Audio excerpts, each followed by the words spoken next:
Olá, saúdo cada um de vocês com a graça e a paz de nosso Senhor Jesus Cristo. Amém?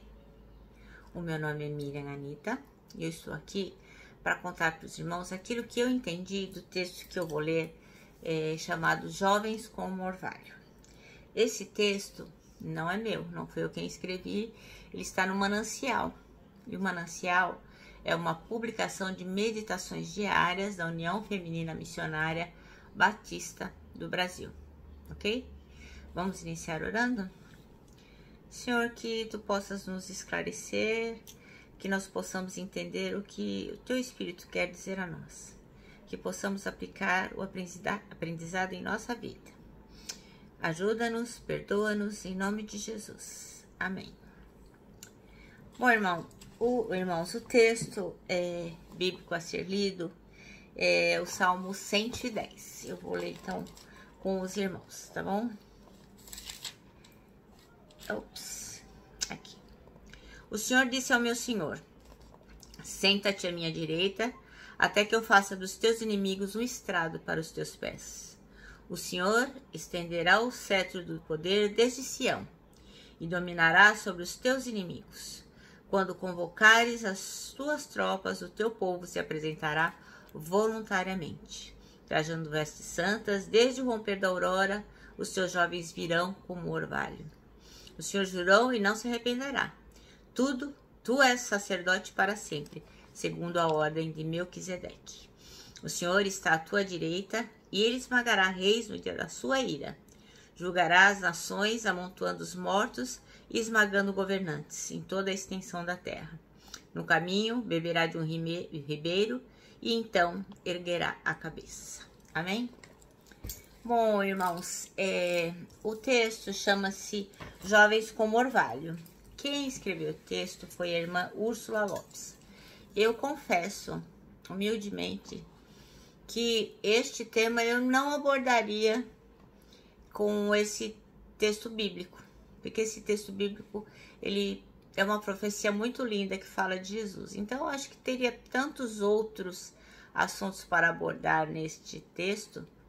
E este salmo é um dos mais citados no Novo Testamento. Então, é um salmo, lógico, todos são preciosos, mas esse salmo é de uma riqueza imensurável. Mas ok, a irmã Úrsula pegou o contexto, pegou o versículo 3 e é nele que ela vai se ater. Então, eu vou dizer para os irmãos aquilo que eu entendi diante do texto que ela escreveu. Então, o versículo diz assim: quando convocares as tuas tropas, o teu povo se apresentará voluntariamente, trajando vestes santas, desde o romper da alvorada, os teus jovens virão como orvalho.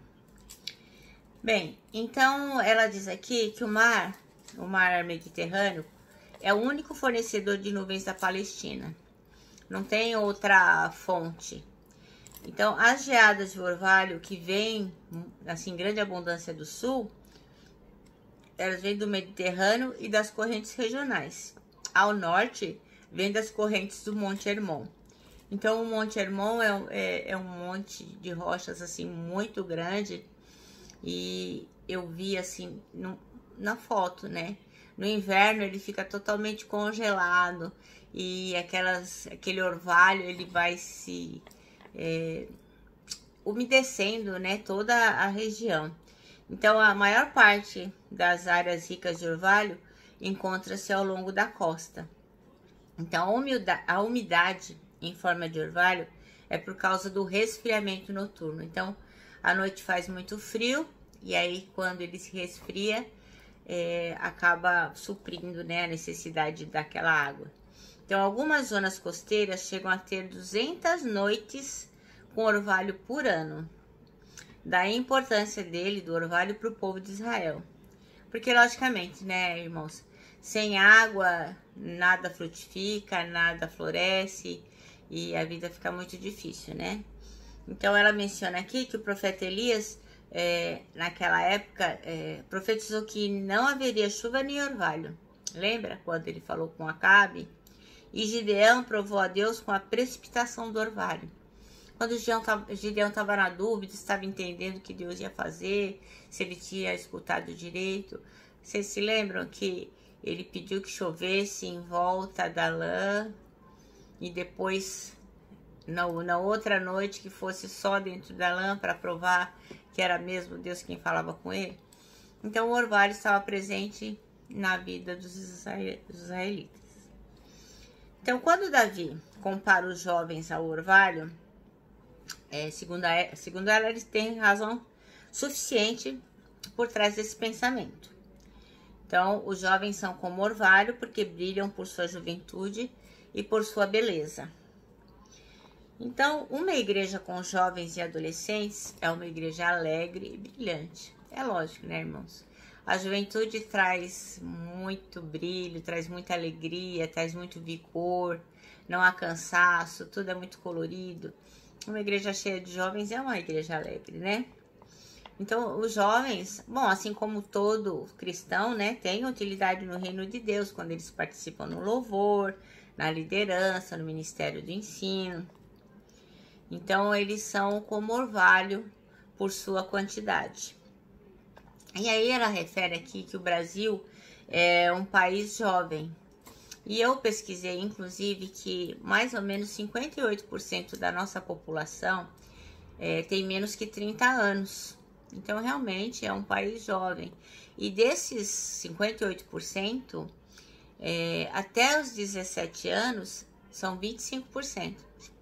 E dos 18 aos 30, 8%. Então, realmente, nós temos muitos jovens no nosso país. E eles precisam ser alcançados, né, por Jesus Cristo.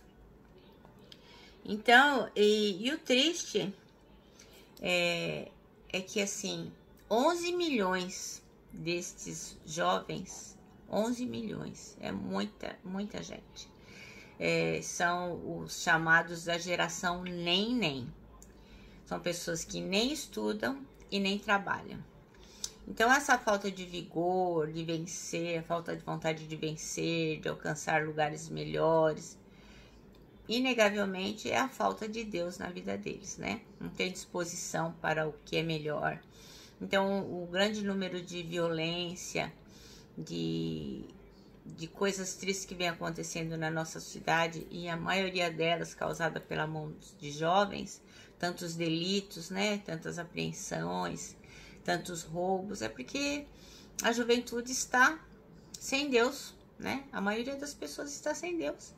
Não há o desejo no coração de se tornar uma pessoa melhor, porque quando a gente não conhece Jesus Cristo, a gente não tem muito a perder, essa é a verdade. Então, inclusive, ela fala aqui que a juventude também é efêmera, passa rápido, né? Que é como o orvalho. Ela dura alguns anos e depois vem a maturidade. Então, e eu tava me lembrando, assim, de como é importante, né, nós sermos missionários urbanos. Tava me lembrando, assim, que nem sempre nós que somos mais maduros temos facilidade para falar do amor de Deus para os jovens, né? Tava me lembrando de pessoas famosas que são jovens e que se converteram ao evangelho. Então, o MC Guiné, Stephanie Absoluta, que canta forró, Isabelle Dumont, a Simone da Cimara, Heloísa Perissé, a Wesley Safadão, o Justin Bieber. Então, assim, existem muitos jovens, uns mais jovens, outros menos jovens, né? Mas são todos jovens que foram alcançados pelo evangelho. E foram alcançados por quê? Porque alguém falou do amor de Deus para eles. Por exemplo, a Joana Prado, que era ex-feiticeira, né? O Vitor Belfort, o lutador. Então, o amor de Deus os alcançou. Então, alguém foi falar para eles. Então, assim, parece para mim que não é fácil, né? Falar para jovens, para quilombolas, ciganos, pessoas muito ricas.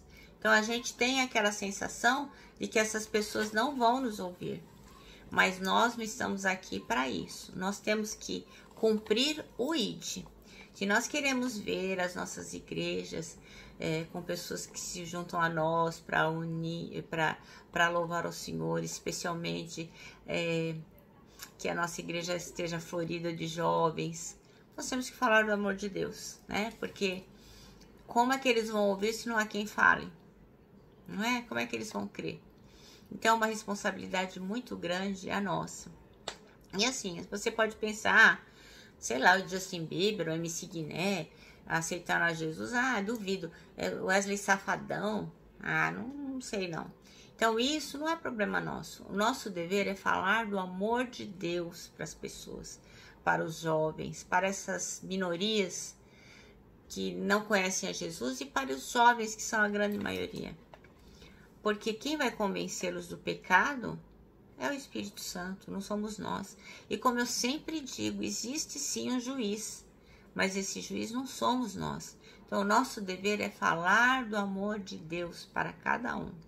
E assim, você que está me ouvindo, se você ainda não se posicionou ao lado de Jesus Cristo, faça isso agora. Porque o tempo urge, o tempo está passando rápido. Se você é jovem, logo você pode se tornar uma pessoa madura.